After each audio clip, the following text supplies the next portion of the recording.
Today's Monday, May 18th, 2020. I just finished 1 hour sunset meditation down here at the Cape. Host a weekly meditation that I call Inner Temple Meditation. Been doing that since July of last year. Been hosting those every Monday evening here on Bowen.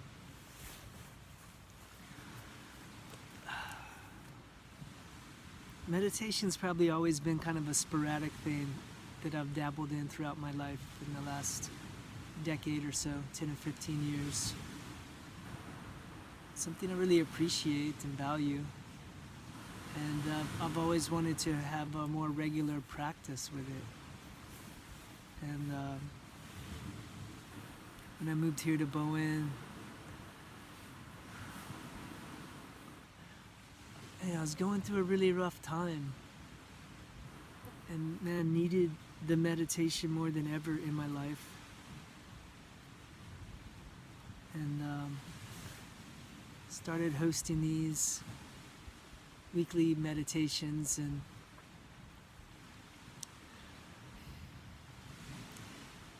the regularity of it, the consistency of it, totally serves me. Even tonight, I was really fighting it, really resisting it, getting annoyed that I give myself these tasks, these schedules, these things to do all the time. But as always, by the end of the meditation, I couldn't be happier that I've done it. It helps me to calm down and center after I've had like a real agitated, annoyed spirit or whatever going on in me. Sitting here by the water, listening to these little gentle waves crash, and watching the sunset and the birds go by and the sea lions. Do my best to let all my thoughts go away. Let my thoughts keep moving like the clouds.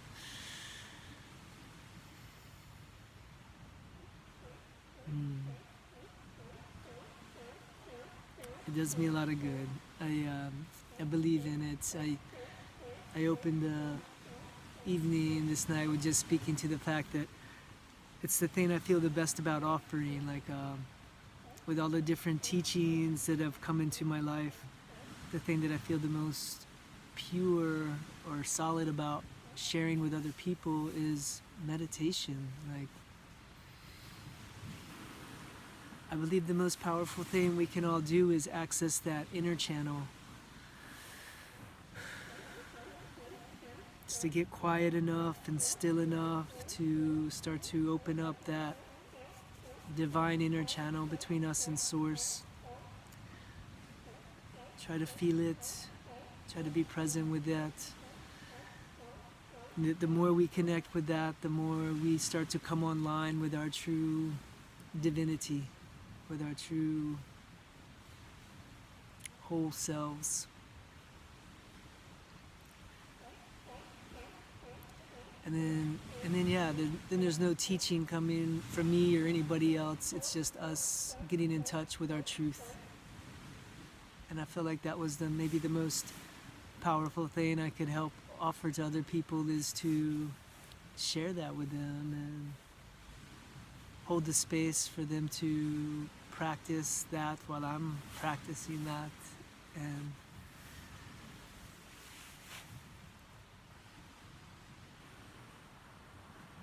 to frame it in that way, and to also just share that as many different meditation teachings as there are out there, and practices and groups and lineages, that meditation's also just open and available to all of us, no matter who we are, where we came from, or if we've never done it, if we don't know how to do it. It doesn't matter. And I I like to share it like that, and to speak a little bit before each meditation about all the gold that's potentially there in the accessing of it. And lately I've been, last few weeks, maybe last few months, just been working with the idea of letting go of the story around my feelings and my emotions. Like if I'm crying, maybe this came in a year or so ago from my partner Drea. She shared this with me to not worry about knowing why I'm crying. If I'm crying, I used to always feel like I needed to know. I used to have to justify it to Drea, to whoever I was with, or whoever was seeing me cry. I'm like, oh, I'm crying because of this, I'm crying because of that. And she helped me to realize that, like, I don't need to know why I'm crying.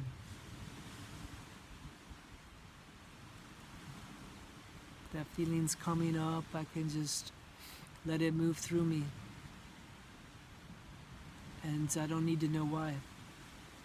I don't need to know which story goes with it, what it's purging or healing. And that's been really potent and powerful for me. It's freed up so much more space for me to allow things to surface without, like, being a checkpoint guard of, like, oh, like, well, what's this coming up? I need to know what this is before I'm gonna let myself process it.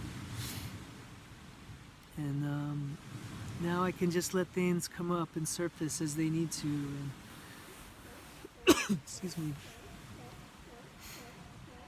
And after they've come through, I still don't really need to know what they were about. I just need to feel them.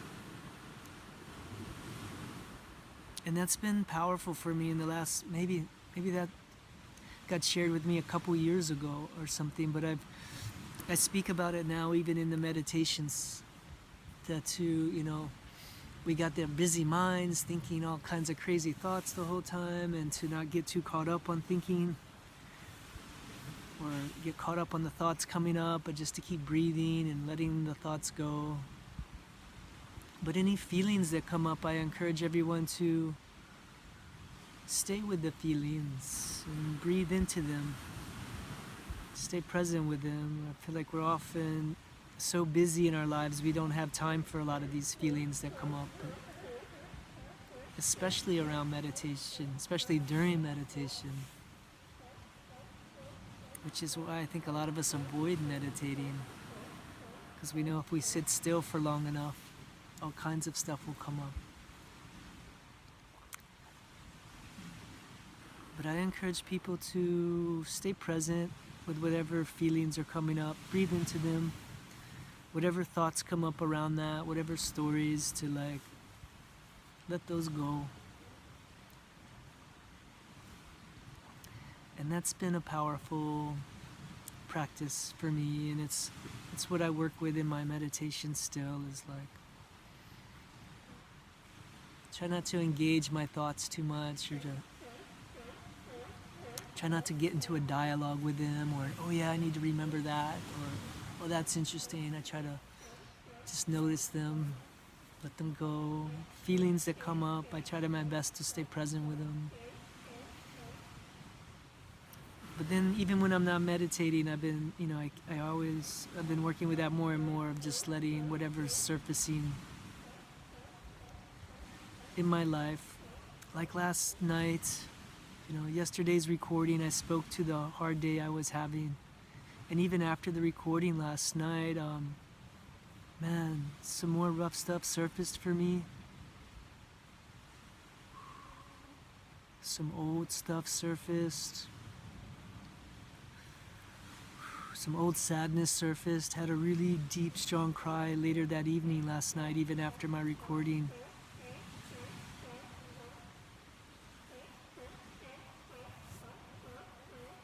I do my best not to try to attach too much story to it, of needing to know what's there or whatever, but I can feel it. I could feel it. I could speak to it a little bit, but it's not necessary right now or necessary to know about it. But there's more space, it seems, when we allow ourselves to let emotion surface whenever it needs to, and to let it move through. What I found this morning is, as usual, after a day like that of a lot of rough stuff surfacing, a lot of heavy emotion moving through, it was exhausting yesterday, but woke up today feeling pretty fresh and renewed and light, somewhat happy. A little disoriented, but more ready for what's coming, more ready for the new. And a lot of that was scaring me yesterday. And just sit and get present with why, or feel that come up. And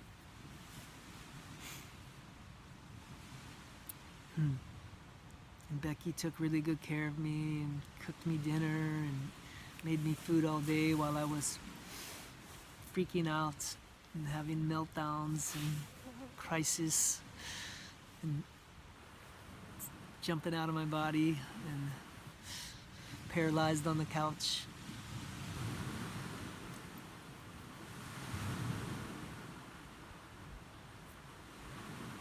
She took good care of me and let me just fall asleep there on the couch and wake up and go to bed.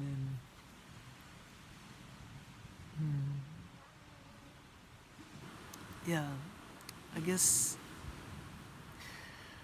what I want to share before I wrap it up tonight is just I'm working on embodying my beliefs more and more. Like, how can I just embody and be what I believe in? How can I share and express what I believe in? And how can I stick with the truths that I know firsthand, and not just like teachings or things that I've heard from other people, or things, things that I connect with, but how can I keep it closer to home of just like what I know to be true for myself, what I've experienced directly? How can I stay grounded in that and not just passing on information? And that's where I'm at, trying to keep everything closer to home.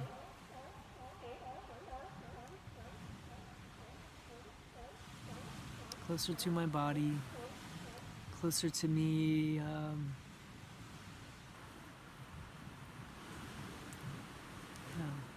embodying what I believe. That's my share for tonight. Sun's setting, it's getting dark, and yeah, thank you for tuning in.